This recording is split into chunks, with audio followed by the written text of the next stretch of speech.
Hello दोस्तों, title study में आपका स्वागत है। आज हम लोग क्लास 10th के प्रश्नावली 8.1 के प्रश्न संख्या 1 को सॉल्व करेंगे। तो चलो हम लोग वीडियो को स्टार्ट करते हैं।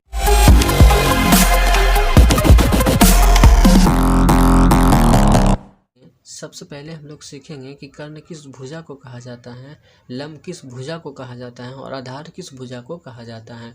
तो सबसे पहले क्या है, एक समकोण त्रिभुज को बनाते हैं। तो इस प्रकार देखिए कि एक समकोण त्रिभुज, ठीक है, इस प्रकार मान लिए कि ये क्या है, एक समकोण त्रिभुज है। ठीक है, तो ये हो गया 90 डिग्री का कोण। 90 डिग्री के सामने जो भुजा होगा ना, 90 डिग्री के सामने जो भुजा होगा ना, तो उस भुजा को कर्ण कहेंगे। इसी प्रकार मान लिए कि ये कोई क्या है, थीटा कोण है। ठीक है, अब ये कोण के सीधा में जो भी भुजा होगा, ये कोण के सीधा में जो भी, यह कोण के सीधा में जो भी भुजा होगा, उस भुजा को हम लोग बोलेंगे लंब बोलेंगे। तो ये हो गया लंब। ठीक है, अब ये हो गया, अब बचा ये वाला भुजा। ठीक है, और ये देखिए ये वाला भुजा को आधार कहा जाता है। तो ये हो गया आधार। ठीक है, नोट पॉइंट की अगर बात करते हैं तो नोट पॉइंट में बस इतना ही बात याद रखना है कि 90 डिग्री के सामने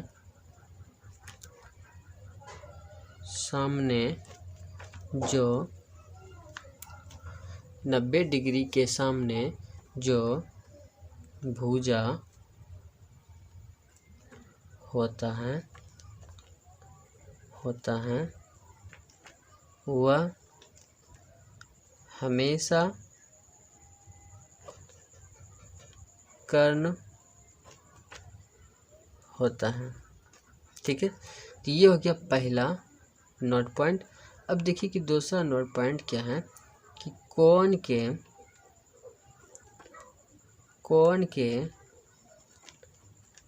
सीधा वाला भुजा हमेशा लंब होता है। ये दो पॉइंट को आप याद रखना है। 90 डिग्री के सामने जो भी भुजा होगा, उस भुजा को हम लोग बोलेंगे कर्ण, और जब कोण के सीधा में, ठीक है, जो भी भुजा होगा उस भुजा को बोलेंगे लंब बोलेंगे। ठीक है, अब देखिए कि दूसरा मान लेते हैं। ये हो गया पहला समकोण त्रिभुज से हम लोग क्या है, समझने का कोशिश किए। ठीक है, लंब और कर्ण और आधार। अब हम लोग दूसरे समकोण त्रिभुज से समझने का कोशिश करेंगे। ठीक है, इस प्रकार ये हो गया।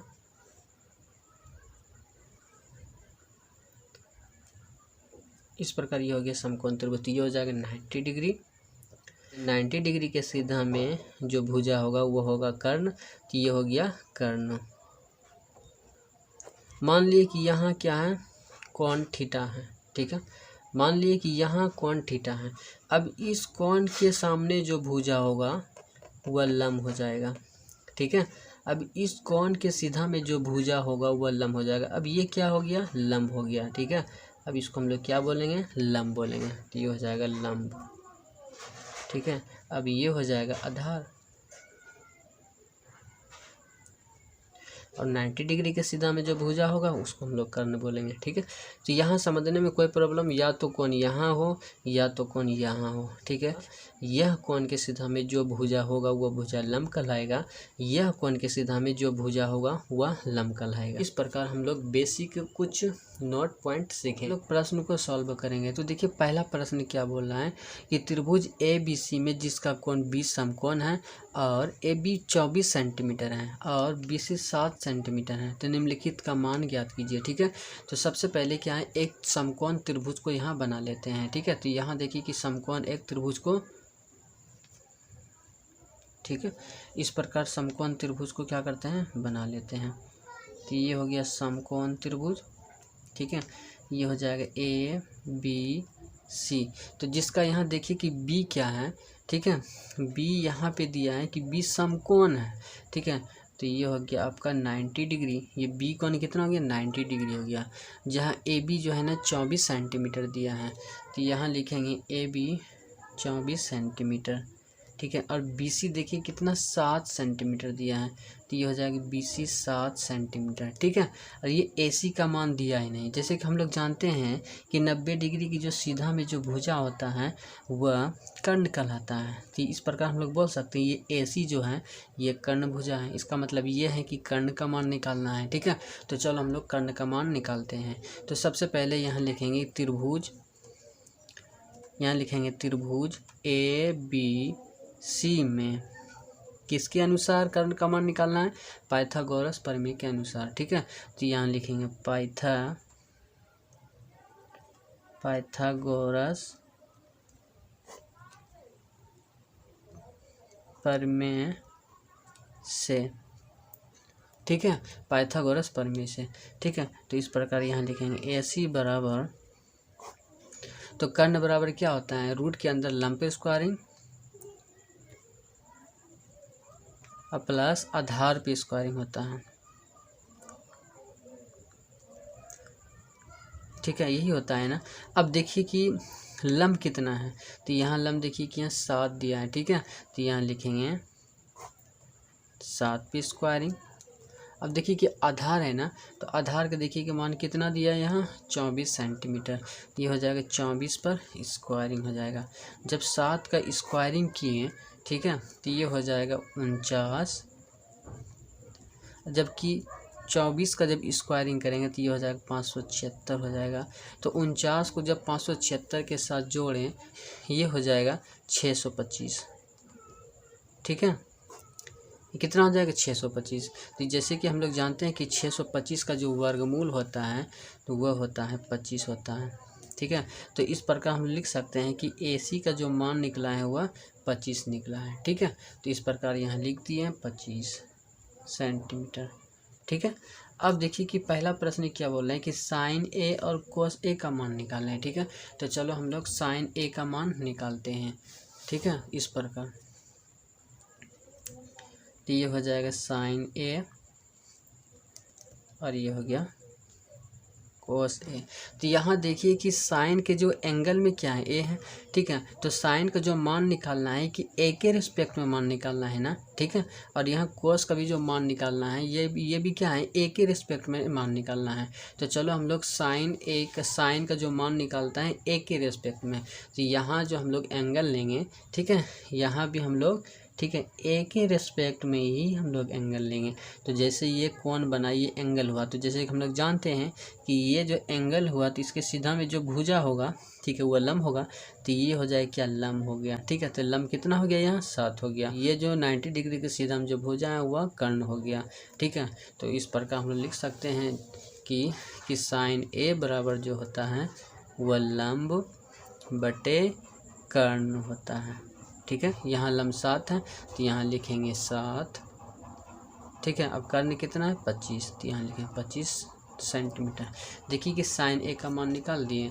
अब कोस A का भी मान निकालें। कोस A का जो मान निकालेंगे तो ये कोस A के रिस्पेक्ट में ना मान निकालेंगे ना, तो यहाँ हम लोग एंगल लेंगे क्या, कोस A, ठीक है। जब कोस A का जबकि मान निकालेंगे तो ये हो जाएगा आपका बेस हो जाएगा, ये आधार हो जाएगा और ये हो जाएगा कर्ण। जैसे कि हम लोग जानते हैं कि कोस A बराबर जो होता है वो होता है आधार, ठीक है, आधार बटे कर्ण होता है। यहाँ लिखेंगे 24 बटे 25 सेंटीमीटर।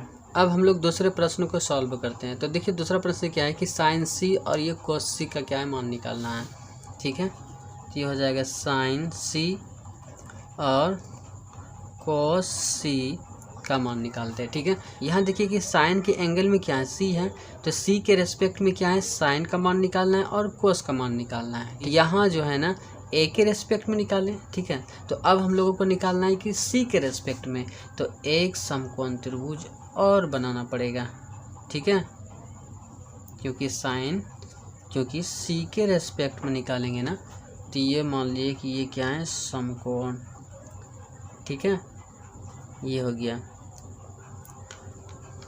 ठीक। तो ये हो जाएगा A, ये मान लिए B और ये हो जाएगा C। BC जो दिया है ये हो जाएगा 7 सेंटीमीटर और यहाँ AB जो है ना तो ये दिया है तो ये हो जाएगा 24 सेंटीमीटर। ठीक है, अब देखिए कि यहाँ साइन सी का मान निकालना है। ठीक है, तो साइन थीटा बराबर जो होता है वो होता है लंब बटे कर्ण होता है ना।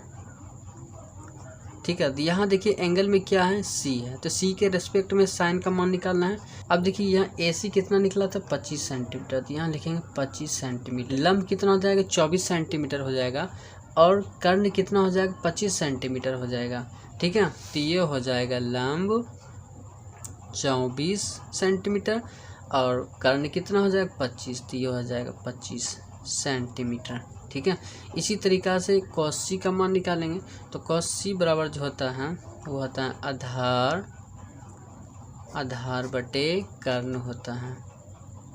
ठीक है, इसका भी cos c के रेस्पेक्ट में निकालेंगे, तो यहाँ जो लेंगे एंगल, तो यहाँ cos c लेंगे। ठीक है, तो इसका जो आधार हुआ ये 7 सेंटीमीटर हुआ, और इसका जो कर्ण हुआ वो 25 सेंटीमीटर हुआ। ठीक है, तो ये हो जाएगा 7/25 हो गया। ठीक है, तो ये हो जाएगा आधार जो हो जाएगा 7 सेंटीमीटर और कर्ण जो हो जाएगा 25 सेंटीमीटर।